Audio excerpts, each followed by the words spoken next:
Olá pessoal do 7º ano da Rede Municipal de Ensino de Picos, tudo bem com vocês? Aqui quem fala é o professor Rubens Leal da disciplina de Geografia. Gostaria de convidá-los a assistir a nossa aula de número 18, que encerra o ciclo do segundo bimestre letivo desse primeiro semestre do ano de 2021. Nossa aula tratará de uma série de conteúdos revisionais desse segundo bimestre. Portanto, você poderá acompanhar todo o conteúdo de hoje nas páginas do livro que vão de 66 até a página 108. Vamos nessa então? Então, pessoal, o primeiro conteúdo que nós trabalhamos nesse bimestre de Geografia, lá ainda no início do mês de maio, foram os aspectos demográficos e sociais do Brasil e do mundo. Nós sabemos que demografia é a ciência auxiliar da geografia que trabalha com população. Demo, povo, população, grafia, estudo da população.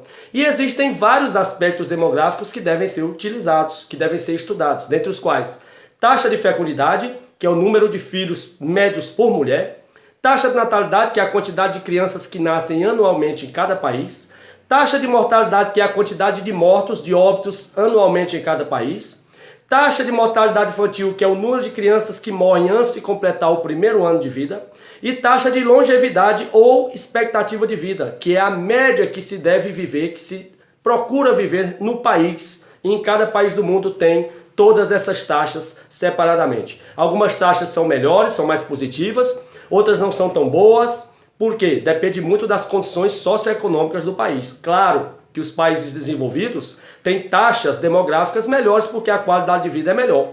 E países emergentes ou subdesenvolvidos geralmente têm taxas mais preocupantes, justamente porque a qualidade de vida não é tão boa. Então a população fica sujeita a certas condições que não têm boas taxas demográficas também, ok?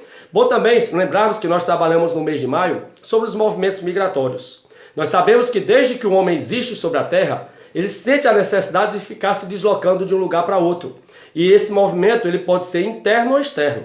O movimento interno são aqueles que você faz dentro do próprio país, são movimentos migratórios, como por exemplo, êxodo rural, que é a saída de grupos humanos do campo em direção às grandes cidades, à procura de emprego, para estudar. Nomadismo é outro movimento interno. São grupos humanos que vivem mudando de lugar por não ter residência fixa, como os ciganos, por exemplo.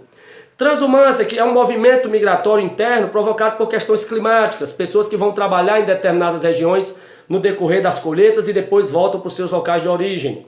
E existe o movimento pendular, que são pessoas que residem numa cidade, mas trabalham ou estudam em outra. Então eles vão diariamente para outra cidade e retornam. Esses quatro movimentos, êxodo rural, nomadismo, transhumância e o movimento pendular, são exemplos de movimentos internos. E os movimentos externos são de dois tipos. Emigrar, que é sair do país, e imigrar, que é entrar no país. Lembrando que você faz os dois movimentos simultaneamente. Vamos dar um exemplo? Se você deixa o Brasil para morar nos Estados Unidos, para o Brasil você está emigrando, você está deixando o país. E lá nos Estados Unidos você está imigrando, porque você está entrando no país para viver. Então você faz os dois movimentos simultaneamente.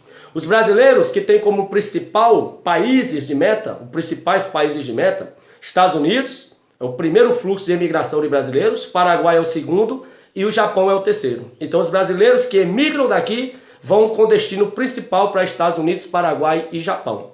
Já os imigrantes que vivem no Brasil, e a maior porção deles está na região sul, os principais grupos de imigrantes são portugueses, depois italianos e por fim espanhóis. São os três principais grupos de imigrantes que residem no Brasil na atualidade. Segundo dados do IBGE, o Brasil tem hoje cerca de 4 milhões de imigrantes residindo em nosso território. Tudo bem? Outro conteúdo que nós trabalhamos foi população e trabalho. E em se tratando de população e trabalho, é bom a gente lembrar que existem dois tipos de desemprego. O estrutural, quando o homem é substituído por máquinas, e o conjuntural, quando um determinado setor, o país está em crise, como é a atual situação da pandemia. Então esse desemprego que está sendo provocado agora é conjuntural, pela própria conjuntura do momento no país e no mundo como um todo. Bom lembrar também que existem três setores de atividades no mundo do trabalho. O setor primário da economia, que envolve as pessoas que trabalham na agropecuária ou no extrativismo. O setor secundário envolve as pessoas que trabalham na indústria. E o setor terciário envolve as pessoas que trabalham com comércio ou prestação de serviços. Bom lembrar também que, infelizmente, ainda se usa muito trabalho infantil, embora ele seja proibido. O trabalho de crianças de 0 a 14 anos é proibido por lei, mas segundo o IBGE, ainda existem mais de 300 mil crianças trabalhando no Brasil, e isso é ilegal. Bom lembrar também que ainda existe uma discriminação de gênero no Brasil, ou seja, as mulheres infelizmente ainda recebem menos que os homens, desempenhando exatamente a mesma função, só pelo fato de serem mulheres.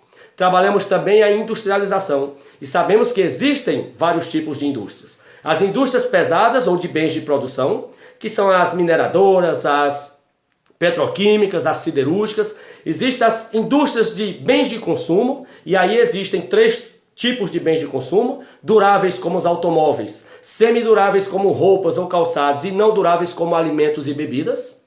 E existe a indústria da construção civil, que são as empreiteiras ou construtoras, que estão por aí construindo estradas, pontes, anéis viários, obras de infraestrutura em geral. São os diversos tipos de indústria.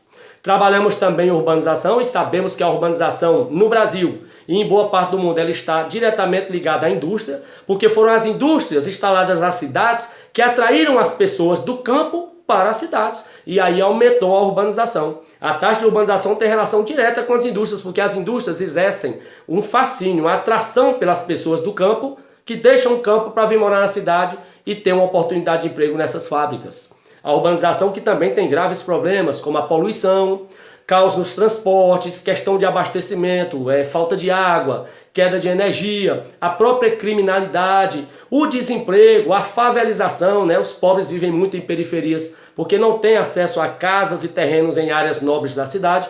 Enfim, existe uma gama de problemas provocados pela urbanização. E por fim, nós trabalhamos a questão do espaço rural e a agropecuária. Nós sabemos que a agropecuária é uma atividade importantíssima no Brasil, que gera muitas divisas. O Brasil está entre os maiores produtores mundiais de soja, café, laranja, frutas tropicais e carnes variadas. Carne bovina, suína, caprina, aves. Então, esse setor rural, agropecuário, ele agrega muito ao Brasil, porque o Brasil tem vastas terras, o Brasil tem solos férteis e o Brasil tem um povo dinâmico que investe em todos os tipos de atividades. E isso faz do Brasil um país que alimenta a si próprio e alimenta vários países com os produtos agropecuários. Tudo bem? Encerramos aqui, um forte abraço e até a próxima, se Deus quiser. Até lá!